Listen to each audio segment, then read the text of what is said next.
Good Monday morning, Sonor family. Hope you had a good weekend. I did, and I hope you've got a good week ahead. I hope we all do. Um, I'm just going to level with you. I've told you this before, but I don't really do this. This isn't live at certainly not at 4 o'clock in the morning, my time. I do these the prior day. I've had once or twice. I've done them a few days ahead. It is 6:10 on Sunday afternoon as I'm trying to get this done. And I have done several takes of this, and I'm just really struggling with getting the content to sound positive. I think I'm off a little bit today. You ever just have a day where it's just not your best day? This is one of them. And so, gonna do something just a little bit different. I'm on my forum and I'm going down active topics. And so I'm just going to kind of run down and let this guide me as where to go. Um, we have a poll about what bass drum pedals you use. It's not a secret that a lot of people, endorsers included, don't use Sonor pedals, although they use Sonor drums and may or may not use Sonor hardware. So this was just kind of a rundown of who's playing what. So if you want to check that out, go to the forum. The link will be in the description. And sign up and take that poll if you like, and tell us what and why.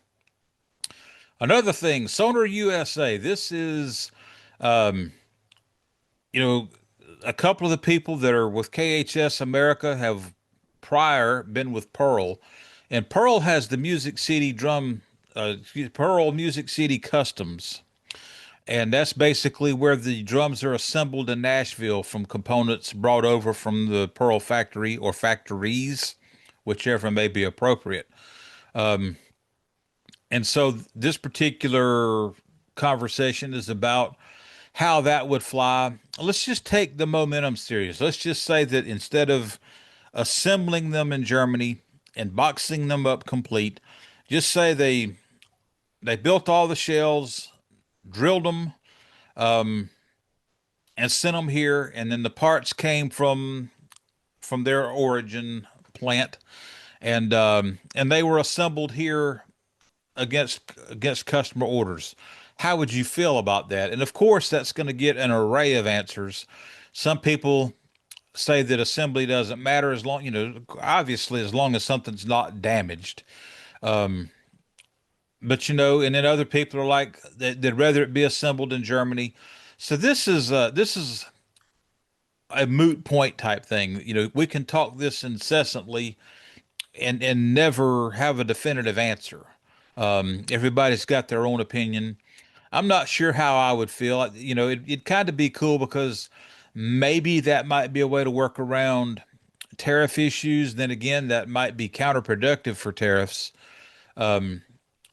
But that would really let them nest lots and lots of shells in a smaller space. So, the containers coming from Germany would just have so much more stuff in there. So just from a shipping standpoint, you're looking at a lot less packaging required.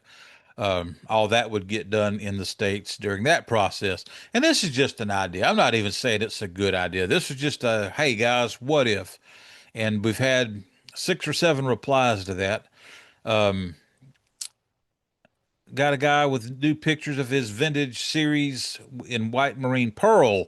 Now, something about the forum, if you haven't been here or haven't signed up and all that yet, everybody that wants to post their gear gets their own subcategories. You've got an entire page with a hyperlink that'll take you right to your page, and that's where all your different topics are. So if you want a separate topic for this drum set and this drum set or whatever, you can to your heart's content. Plus, you don't have to go do any hosting somewhere and use a link here for any of your attachments. These are big file sizes on the forum. So you don't have to go to Photo Bucket or wherever. You can load them straight here. And so far, I'm not having to pay for files, but that could change. But If it does, I'll deal with that when it gets here, and either I'll have to change that and have it hosted off-site, which is absolutely a last resort, or I'll pay a little bit, however often, to keep us where we can do this simply and easily.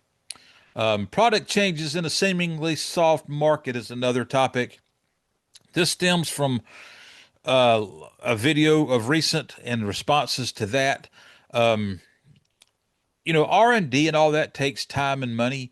The ProLight series, I've known for almost 2 years that they were phasing that out, and now it's gone. So the Momentum series was not something where, in the midst of the economic global crisis, somebody woke up and said, I think it's time to kill a couple of lines of drums and cook up something new. So let's see if 2 months from now we can release this new series. There was a lot more going on with that, and I also have suggested that I expect they'll come out with new pedals and hardware next year, maybe early 27, but probably next year. Just based on things I've picked up talking to people. I don't have any official information. If I did, I wouldn't be talking about it at all, which is one reason they should keep me in the loop more than they do. So I'll keep my mouth shut and not blow stuff. But the counterpoint to that was that this is not a good market for changing things up. Well, you know what my argument to that is, and I mean this respectfully, but you've got a hardware line that's been on the market for 15 or 20 years. It's been around a long time. And, and it's like it's like the Pro Light series was around since 2012. The SQ1s are around for about 8 years. So they had not been on the market as long as the Pro Lights and the Vintage. But the thing is, even in a weak market, if you've got stale product, that's probably not a good combination. Is it a good time to have to go do huge investments? Probably not, but that also depends on the economics of the company itself. Are they living hand to mouth, week to week, or do they have monies budgeted for this kind of stuff already? So you got to consider that too. And when you're selling product that's been out there for so long, if you don't freshen it up, you're certainly not going to get new because you got to look at what else is going on in the market too. You got to look at new product and fresh ideas and all that from your competitors. And I think all that plays a factor. So if you've got an opinion, it's welcome. Go join the forum, and it's one of the top active topics. Aaron Holler, Sonor Talk, came out Saturday, over 500 views so far. I keep saying this. If you're a Sonar nut and you like gear and you're a gearhead like I am, and like most people associated with this channel, because you're not going to come here and learn paradiddles and technique. That's just not something that's ever going to happen here. So the people that are here for the gear. You really should be watching all these interviews, even if it's somebody you don't know of or that they're not your genre of music or whatever. There's good information in all these interviews for gearheads. Let's see, what else have we got here? UK Drum Show. Huge shout out to our friend Gabor Dornier, Gabs. Gabs, I had a deal worked out with Gabs, and he was going to send back some cool videos, and he did not disappoint at all. Such a fun guy. I mean, how can you hear him talk and all that and that not put a smile on your face? So big shout out to Gabs. If you know Gabs or if you're ever communicating with him, if you saw the videos that he sent us that we published, thank him for that. And maybe in the future we'll get something else going on that stuff too. Momentum series. Um, People seem to be on both sides of the aisle with this. Some people aren't liking the name Momentum. We're going to come back to that because I did a post here also on the forum about what's in a name, and we'll come back to that. To me, SQ Pro would have been a perfect name. The SQ1 and the Pro Light combined SQ Pro, I think would have been perfect. Nobody asked me if you can believe that. Can you believe that? Can you believe that Germany didn't call me up on my private phone and ask me what my opinions were? I was as surprised as anybody. But anyway, people are, the hardware on the drums is as good as there is. Sonor's never made better lugs and mounts and all that stuff. So when those items appear on new lines, I don't think it's a cost cutting measure. I think it's a thing of we've already got the best design that can be designed. Why would you change that? I don't get it. Why would you want to change that up? What they have done different, and this is not news now, but I do want to point out, for the sake of this video, that this is the first time that all three of Sonor's big tone woods, professional tone woods, are available in the same series at the same time. So I think it's pretty awesome, really. Uh, Not real blown away by any of the finishes. Personally, um, I'm not a wrap guy. The wrap is absolutely gorgeous. If I wanted a wrap, I'd buy it right now. Um, Hopefully, in the long run, they'll come out with something in a lighter veneer. I have shied away from darker veneers lately just because of the fact when I've played gigs, um, to me, darker drums, I'm not a touring drummer, so I'm not on a big stage with professional stage lighting and all that. And I tend to feel like things just kind of get lost when I've got dark drums in the places I have tended to play. Um, and I am certainly not speaking for everybody on that. Um, so you've got those two finishes. You've got the California burl, which is beautiful.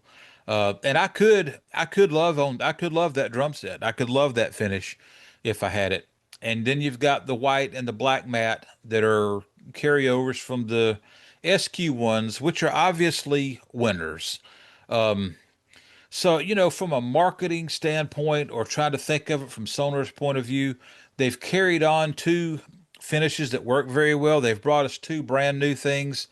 And this is all new. This stuff hasn't even landed yet. We're 3 or 4 weeks away from seeing the stuff land. So, in time, you're going to see you're going to see something get deleted out of the catalog if it doesn't work. If something's booming, they're probably going to,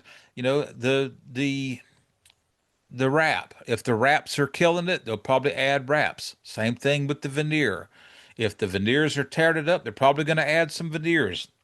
Everything they've done, they've worked into what works in the market. They've given us some new stuff, so they got to see what works and what doesn't work. Um, Moving right along, Gibson's ES 345, um, from Back to the Future. 9.99 for a an Asian, I think Asian, it might be Indonesian or something. Is that in Asia? Anyway, 9.99 for the import, $19,999 for the Gibson USA made Murphy Labs model. $20,000. And they're sold out. Sweetwater has sold out of both. So you know what? When you compare a $20,000 guitar to a 15 or $16,000 drum set, um, Sonor guys typically aren't your minimum wage worker guys. They're usually not the guys that are broke. I know lots of guys, and they find money for what they want, and so if Sweetwater can sell out of $20,000 guitars, just makes you wonder why some of these 150th anniversary drum sets are still sitting there. And I'm not trying to be negative. I'm just, just interesting, right? It is to me anyway. Let's see if we got anything else to talk about. Let's see. Momentum, what's in a name? Let me click this up here. I did a search, and this is kind of an AI generated thing, I guess. Um, in life, momentum is the force gained from taking consistent action, which builds on itself to create forward movement and make future progress easier. It is the snowball effect of small positive actions that leads to bigger results, providing motivation, validating your strategies, and making goals feel simpler to achieve. Building momentum is about starting and then creating a self sustaining cycle of progress, even when facing setbacks. So, I don't think the momentum name is bad. I get why some people have their opinion they do. But for me, since they did not accept my idea that they had no clue about of the SQ Pro, I think that momentum is a nice contingency. I'm trying to be funny here. All right, what else have we got? I got a thing in here. I'm not going to go into detail about it. Got a thing in here about the history of hoop sizes and why 2.3 millimeter came to prominence. Um, and um, I just, one thing about Sonor is I'm surprised they don't do that a little different. I'm surprised they don't have a 2.6 or something instead of the industry standard. The industry standard obviously works, and I think, well, I know DW has a 3.0, I think it is. It's a triple flange hoop. Um, but sometimes I just get to wondering about things like that, about well, who came up with the 2.3 millimeter, and was Sonor leading the pack on that, or were they just following trends or what? And again, it probably comes down to, they tried different things and it's what worked. And I will give you an example of that. On the German made snare drums with triple flange hoops, those are not 2.3 millimeter, those are 2.0 millimeter. And I can assure you that is not to save zero point 0.3 millimeters of material. Um, they're very deliberate. When they do something, there is a reason for it. And so, really and truly, with the German stuff, they have not followed the pack. They've got 2.0, and I didn't realize that till Buzz King pointed it out. And apparently, it's been an ongoing thing for some time. All right, so what next? I guess I've about run out of stuff to talk about. Friday will mark about the 2 years since I left Drum Center of Portsmouth, and I will talk about that in detail later in the week. And I've got other things to mention as well. I've got to go back here and kind of tighten up on how I want to present this. In all these takes I did earlier, it just really sounded so negative and so bitchy. And I'm like, you know what? This is not how I want this to come across today. So I was just going to kind of park this until later into the night. And I'm like, you know what? Let me just go down this list in the forum, and maybe that'll serve a few purposes. That'll give us something or several things to talk about, and hopefully get somebody to want to get onto the forum that's not already there. So do that. Sign up and do not use a temporary or disposable email. You will not get accepted. I'm not accepting anything that may be spam. If you've got a Gmail account, a Yahoo account, that's great. But if you go to one of these odd things and get a temporary email, not going to work. I'm going to keep this board clean from the start. I have had a problem once, and lately I've kicked about 6 people that were trying to sign up with that were almost surely all spam. The usernames and the emails just did not go together. Um, but that is that. Have a good Monday and a good week. And if I don't have anything come out in the meantime, I will see you Friday. Thank you.